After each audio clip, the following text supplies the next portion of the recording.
It's thank you so much for being here today. It's always good to be together. Just like Clay mentioned here, and I'm sure was mentioned in Leland. Yesterday we packed 14,000 care kits for disaster relief. It was shampoo and some toothpaste, toothbrush, and there was a towel in there. And we were doing this yesterday. It was awesome. We were running through the line. I think we did 8,000 steps in a circle packing care kits yesterday, and it was interesting because as people were packing their kits, there's some really competitive people in our congregation. They were racing so you could do it faster.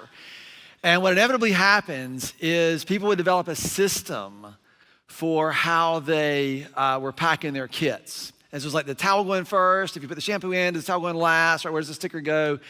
And if you remember a couple weeks ago, as we were talking about this series, that we all have a system that we use. We were talking about a dishwasher. Remember this? Okay. We all have systems. So yesterday, as you get your system, even of a convoy care kit packing thing, right? You get a system.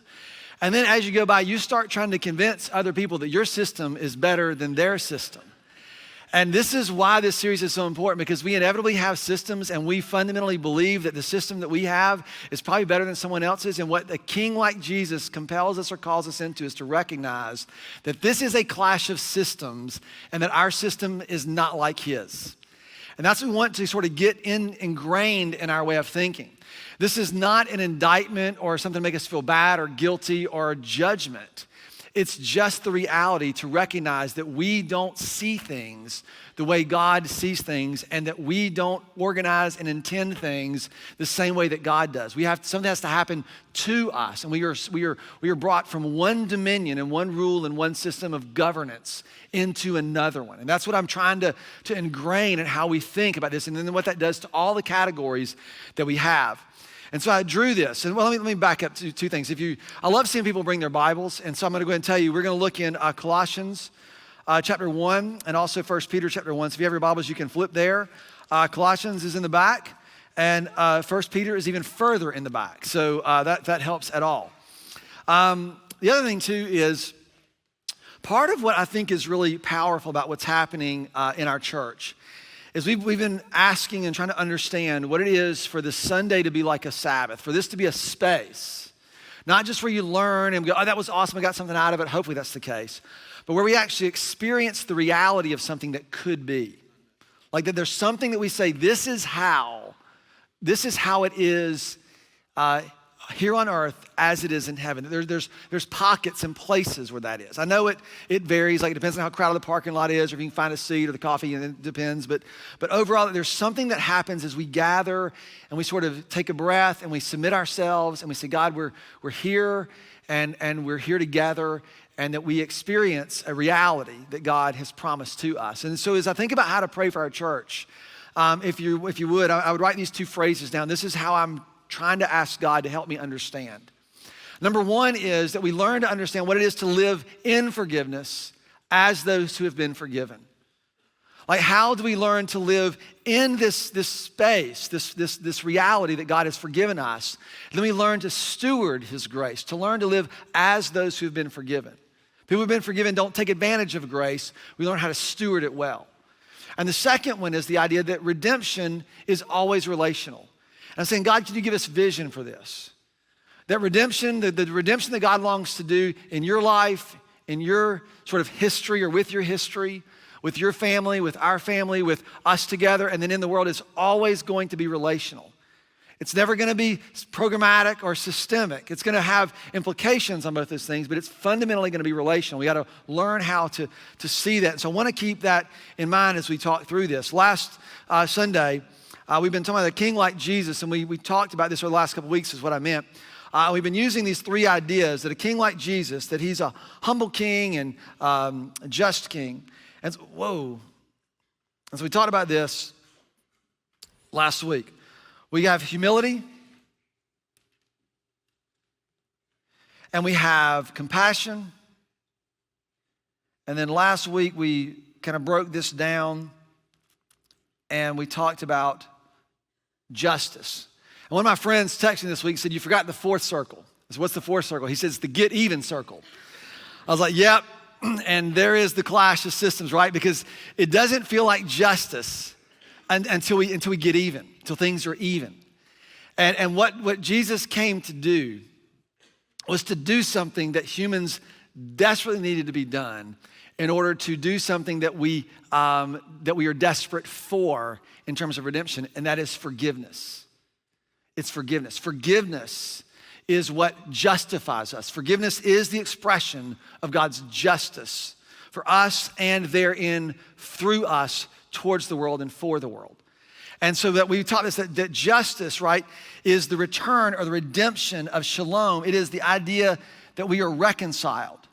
And this reconciliation is what it means to be forgiven, to be made right, to return to a right relationship, forgiveness.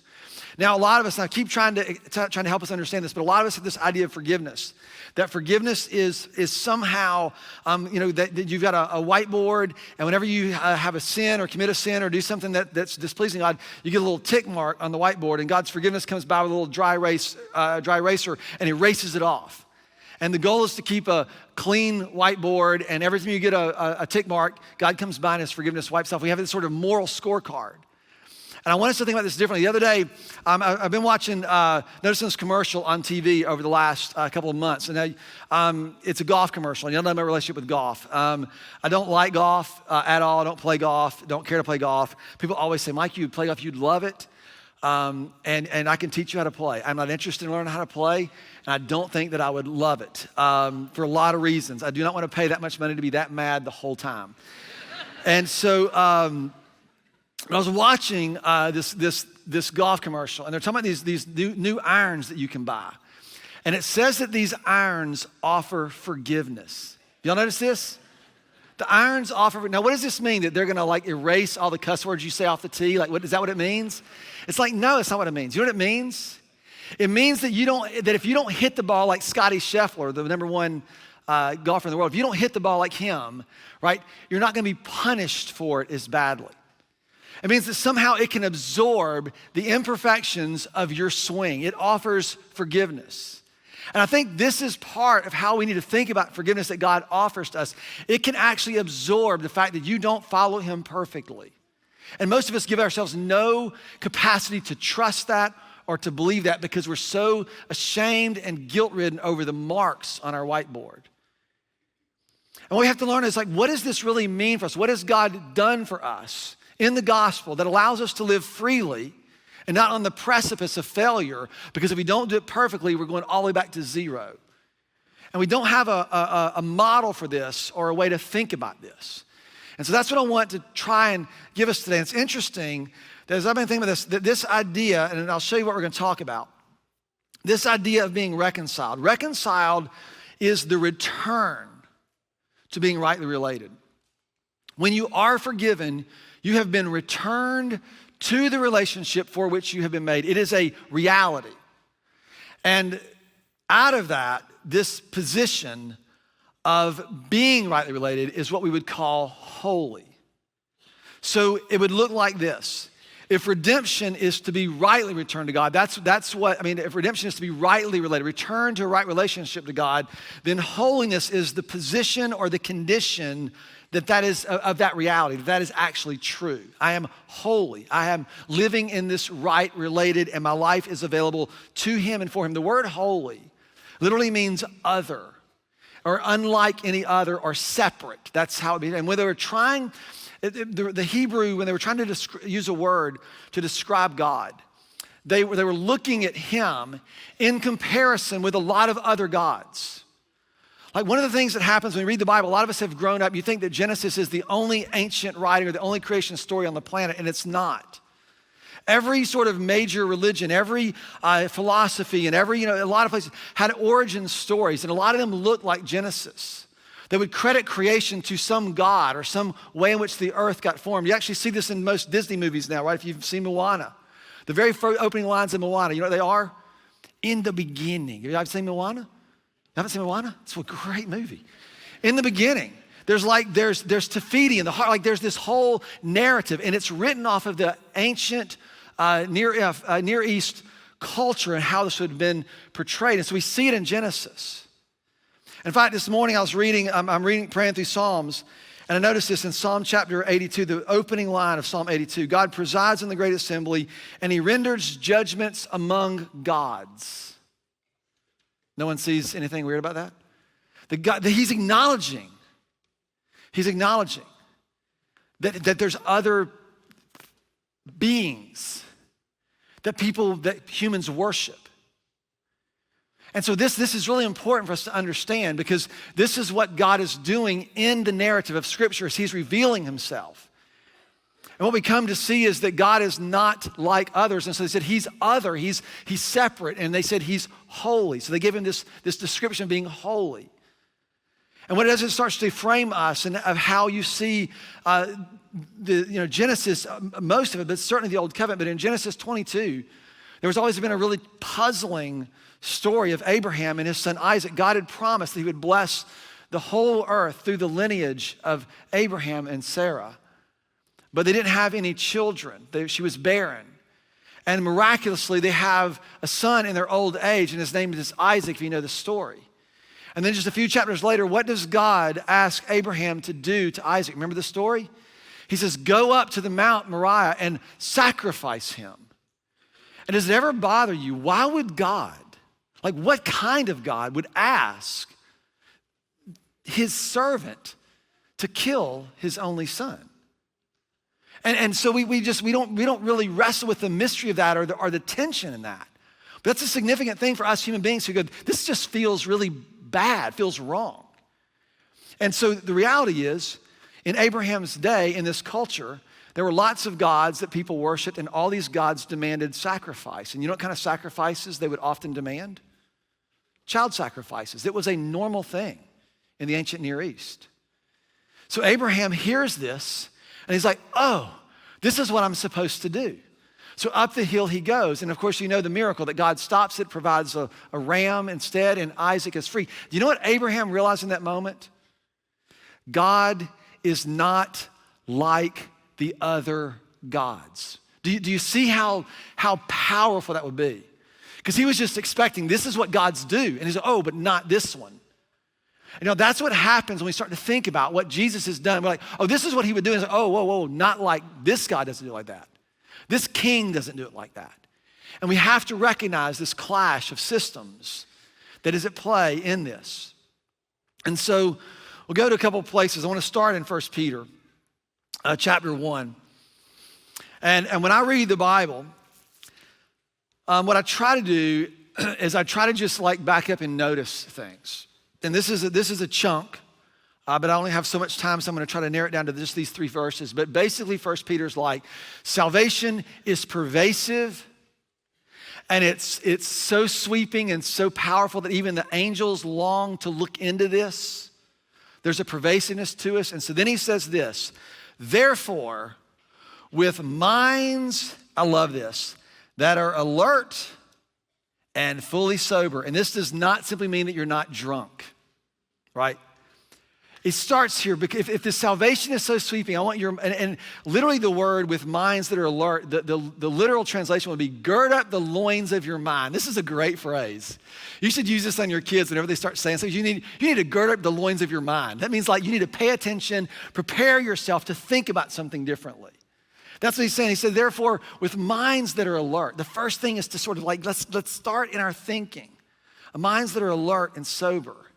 And he sort of moves us internally. And he says, to set your hope on what?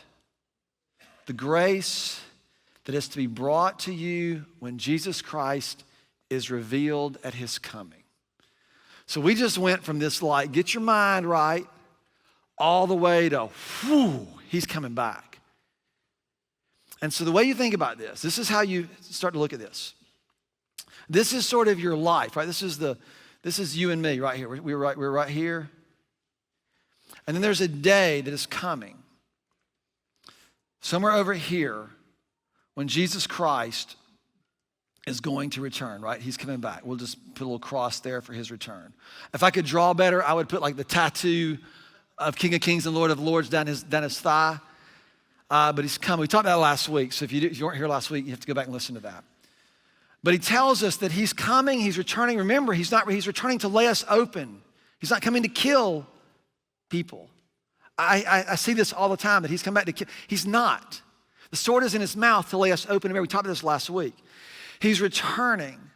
And it says that there is a grace that will be revealed when he returns, right? That's what it says. It says we're looking for the grace that is to be brought with us. He's coming with grace. And he tells us to put our hope here. And theologians call this future grace. This is the grace that exists out in the future when things are fully and finally redeemed and restored and made right. But until then, we get all this grace that sort of pushes back in towards us, and it comes to us in each moment. That's the picture. So set your hopes on this grace that is to be brought to us, that comes to us all along the way until this occurs, okay? And then he says, as obedient children, do not conform to the evil desires, which I think this is really interesting. We'll talk more about this in our next series. But this idea, it's our evil desires. They're things that we want that form us and shape us and cause all kinds of problems. And it's due to the fact that we haven't been awakened to the fact that the system, the dominion that we are under is wrecked. And that's the problem. We need to be restored or redeemed and moved into this other system. And then he just adds this line very casually. But just as he has called you as holy, so God himself is holy, he's called you, you shall be holy in what? Everything that you do. Be holy as he is holy. So there's the charge. The problem is, a lot of us have this idea that, and when I say holy, you immediately probably have a picture in your mind. And that picture is probably of someone who has always thought they were holier than you, right? And so it feels kind of morally superior and a little snooty. No, just me? And here he comes. And he says, this is how God is. God himself is unlike any other. He's distinct and he's holy. And he says, you are to have that same image born in you, that same posture.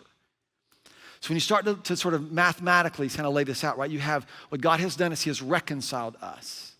He's returned us to a right relation. And then he says, I want you to live that out. I want you to live it out. That your life is separate. It is solely and specifically for all that I've purposed and intended for you. And I want you to do it in every moment and in everything you do. How's that? So here we go. And I just want to keep connecting this. Let me see if I can do this. So here's another one. This is Colossians 1. Once you were alienated from God because you were enemies, here it is again, in your minds, and because of your evil behavior. So there's a lot going on there. And here's what he's done. He has now done what? And I want you to just show you this so you can make this connection yourself. He has reconciled you. He has returned you to the relationship for which you have been intended. And he's done this by Christ's physical body through death. So he's done this in his crucifixion. This is what the cross is all about, to reconcile you. On the cross, he was reconciling the world to himself. And then you see a list here. And he's done this to do a couple of things. Number one, he says he's done this to present you holy in his sight. So he sees you as holy, without blemish. So this is the whiteboard is clear. And also the second thing is what? Free from accusation. You are forgiven. You've been reconciled. The image has been restored. And there is no accusation. That's the picture. And then he adds this, what? If you do what? Continue in the faith, there's number one, established and firm. And if you do what? Do not move from the hope that is held out in the gospel. And this is what it sounds like to most of us. It sounds like a threat, doesn't it? You are holy and without blemish, free from accusation, if you continue in the faith. And if you don't, boom, you're out. Isn't that how, boom, right? You hear it. I was like an amen, boom, right? But how many of us have grown up, or you still think this? You think this today, that somehow you hear this and you realize that you have not continued in the faith or held the hope, or you have moved from the hope that was held in you in the gospel. And so you feel like you have failed and you're all the way back to zero. This is not given to us as a threat. It's actually given to us as an invitation. There's this picture here of being reconciled. This is justice. This that you have been justified. You have been justified. You have been made right. You have been reconciled and returned to the relationship. And then he says, in this place, you have then been, therefore been made holy, so live that out. That's the challenge here. So how do we do this, right? This is not a threat, but rather is an invitation. This is the reality that we are free from this accusation, and we can learn to trust in the forgiveness that has been granted to us. And it can, hear this, it can absorb your imperfections the same way the TKG irons can, whatever brand it is. It can absorb. That's what it is. God's forgiveness and mercy and grace can absorb your imperfect way of following him and having faith in him. You ever heard that before? All right, most of us don't, because we think if you're not, you're out. And I want to be really clear. His grace does not absorb our rebellion. Right? This is why the calling and understanding holiness is so critical, because it's not about your perfectly aligned behavior, but rather the devotion within your hearts. Are you making yourself wholly available to him solely and specifically for all that he intends to do? There are a lot of people who have moral superiority, and they organize, and they are very religious, and they operate with a high degree of moral integrity, but inside their hearts they hold contempt, and they are the opposite of humility, and they are the opposite of compassion, and that is not what it means to be holy. And we have to have a category for this. So what he says is that this reality, that you're holy and without blemish and free from accusation, if you continue in the faith, is an invitation that says, as you continue to walk with him, you will experience the reality of these things. It's always relational. That's what redemption is, right? This is about devotion. It is a function of devotion. It is an image-bearing aspect that we are available solely and specifically for all that God intends. So when do you think that you need this devotion? You go, I need it now. And so here's the human solution. I will today, when I end this service, I will promise to be devoted to God. I do this at almost every wedding. Because I stand up there and they're all decked up. They look so good. I always tell myself, this is the best you're ever going to look. So just hold on. So they're there and they're promising and they're sincere. I promise that I will cherish you and love you and listen to you, even when you drone on and on and on about stuff, right? And they're promising. And what they think is, as they're promising to one another, they think that, oh, I have done this. And then I remind them, you're going to have to make this promise over and over and over and over and over and over and over and over and over for the rest of your life. Because that's what it's going to take, right? This call to devotion is not a promise from this moment on, but it is a promise in each moment that comes. That's what devotion is. That's what it means to be holy. That's what it means for us to be postured as though the reality of God's forgiveness and the promise of his redemption are real in that moment. So, I've been listening to a lot of classical music this week. And the reason is because as I was preparing for this, I had thought about telling a story about Johann Sebastian Bach, so I probably listened to some of his music. I love music, and I especially love 80s music. I love 80s music. That is usually what I listen to, but this week I made an exception. I've been listening to a lot of classical music, and it is pretty extraordinary. I'm not an expert in it, but it's just, I imagine, because, Johann Sebastian Bach was writing music before there was like all the tools that we have today, Pro Tools and all the things that you can just digitally do. And all the music that he wrote had to be written with a pen on parchment. And if you've seen the old ancient music sheets, they're beautiful to look at. And I just imagine, it's not just about writing for it. It's like all the complexities of all the different parts working together. I'm just like, how did he do this without a computer? And so many of you perhaps know how he would sign off after he would finish this sheet of music, because it wasn't just that the music was beautiful, it's that the actual pages that they were composed upon were a work of art almost in themselves. And at the end of every composition, Bach would write 3 letters, S-D-G. Do you know this? And it means sola Dei Gloria. It was Latin, and it means glory to God. And it was like an offering that God was going to use this to be glorified in. And he didn't know he was writing music that would become some of the most beautiful music ever heard in the world. You might know that, but do you know how he started what he wrote at the top of each page as he began? I can imagine the pressure to compose a new symphony, right, after the one he had just wrote was probably pretty high. He's like, how am I going to top that? And what happens is whenever you're looking at a blank page, you start trying to go, maybe I could just borrow what I've already done. People like that, I'll just do that again. And so the fear, the hesitation of a blank page. And so what he would do is he would write the words at the top of his page. He would write the Latin phrase, Yehu, Yeva, or Yeha, Yeha, Yeha. It's Latin, I'm not a good Latin speaker. And what this means is Jesus, help, right? Can you imagine? That's a good way to start. It's like, Lord, can you help me with this one, right? It's help.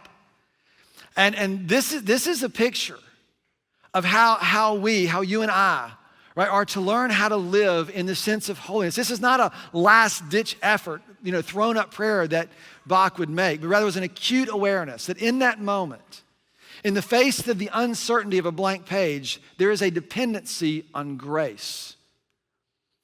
Like for some of you, right, this is the challenge because you've been walking with the Lord for a long time.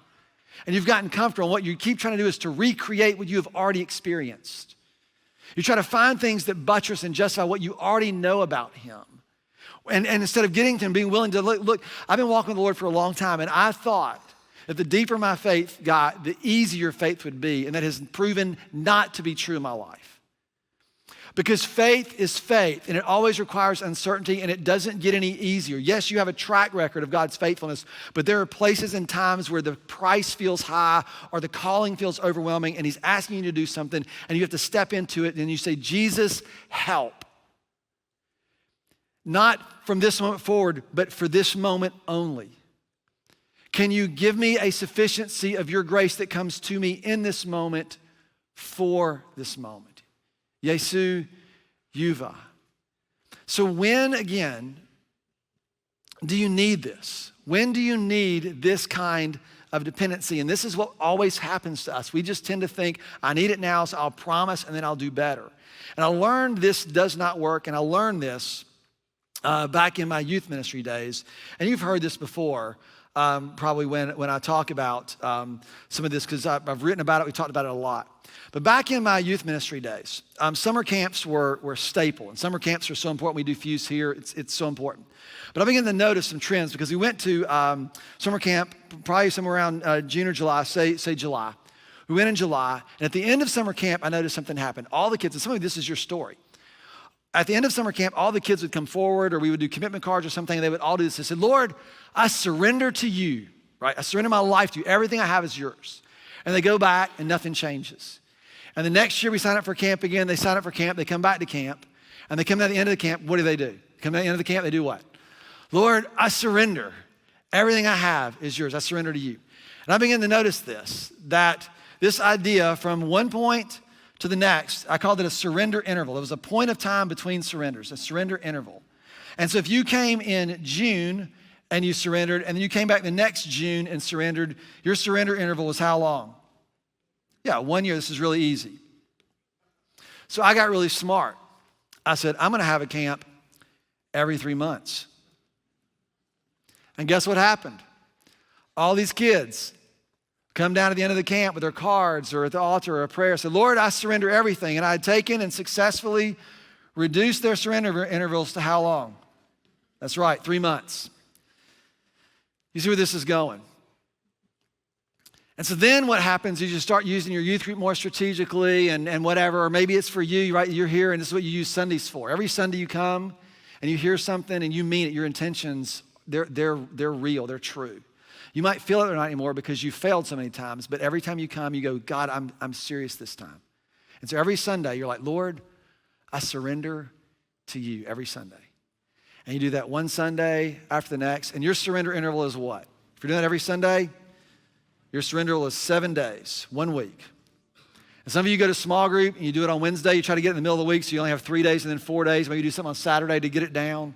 And some of you are really good. You like every single morning, your first breath, Lord, I surrender this day to you. And that works really, really well as long as you are laying in bed and you don't get up. But as soon as you get up, right, the wheels come off. And so what do you do the next morning? Lord, I know yesterday wasn't good, but today, I promise I'll do better. I surrender to you.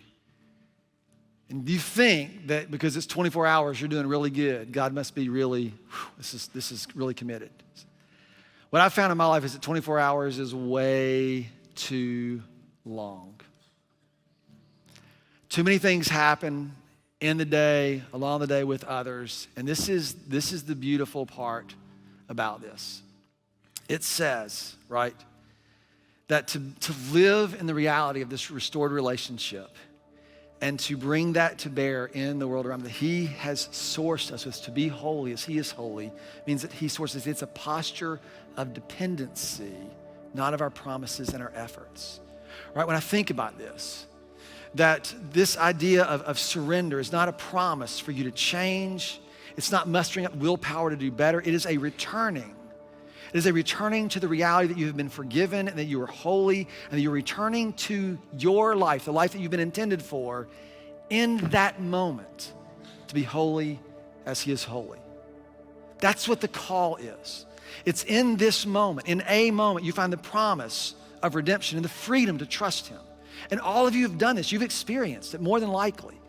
In this moment right now, you can sort of have a sense of like, oh my gosh, I feel a sense of hope that this could be true for me. The reason is because it is true for you. It is. The problem is what happens is you're gonna say to the Lord today, we're gonna sing a song called Resurrender. It's got some beautiful lines in it. But you're gonna sing a song and you're gonna say, Lord, I mean this time. And you do. But here's what you also need to know. However sincere you are in this moment, at the end of today, is not sufficient for tomorrow. And that's okay. You're not a failure because you couldn't do it on your own. What it means is that you are dependent on his grace, and that's what you experienced here. And the beauty is that tomorrow, that same grace will be available to you then and in all the moments that follow. It's interesting, right? Here's the verse. He says that you're holy, without blemish, free from accusation, if you continue in your faith and do not move from the hope that is held out to you in the gospel. What is the hope held out to you in the gospel? Most of us think, oh, it's heaven when I die. No. The hope that is held out to you in the gospel is that you are forgiven, without blemish, free from accusation, holy. Don't move from that hope. That's what we return to and come back to. I did listen to some other music besides classical music. I had this song on repeat. It's called Resurrender. And it describes, I think, the kind of prayer that I long for God to answer in our church.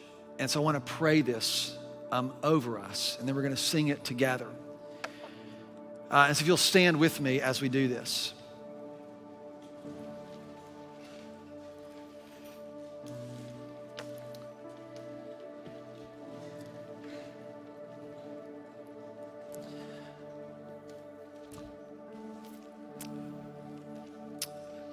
Father, we long to continue in faith.